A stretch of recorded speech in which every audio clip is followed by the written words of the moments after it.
સમાચાર ડાંગથી ડાંગના અંતરિયાળ મોરજિયા ગામે કાગળ પરની સ્કૂલનું મોટું કૌભાંડ બહાર આવ્યું। ગામમાં 2017માં મંજૂર થયેલી સરકારી માધ્યમિક શાળાનું મકાન હજી બન્યું જ નથી। ગામના લોકો આક્રોશ સાથે કહે છે કે તેમને ત્યાં વર્ષોથી આ ખેલ ચાલે છે। શિક્ષણના નામે મજાક થઈ રહ્યો છે।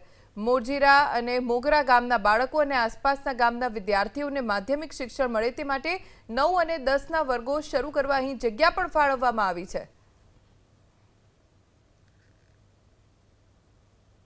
આ 5મી અનુસૂચિ વિસ્તારમાં આવે છે અને 5મી અનુસૂચિ વિસ્તારના અંદર જે સ્થાનિક ગ્રામસભાની પરવાનગી લેવાની હોય છે એ એજન્સીની હોય છે।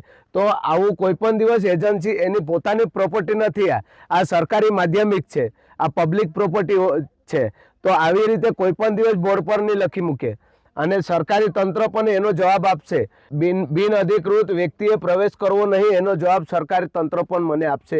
આવનારા દિવસોની અંદર એના અમે જવાબ લેખિતમાં લઈશું। અમે રાજ્ય લેવલ પર આનું લખાણ આપ્યું છે અને આવેદનપત્ર પણ આપ્યા છે। તો એનો જવાબ સરકારી તંત્ર અને જિલ્લા શિક્ષણ અધિકારીઓ આપશે। જે અગાઉ વિડીયો વાયરલ થયેલ છે મોરજીરા પ્રાથમિક શાળાનો, સદર શાળાનું જે જમીન માટે બોર્ડ મારવામાં આવે છે, બિન અધિકૃત વ્યક્તિ પ્રવેશ નહીં કરે એ માટેનું બોર્ડ મારવામાં આવે છે।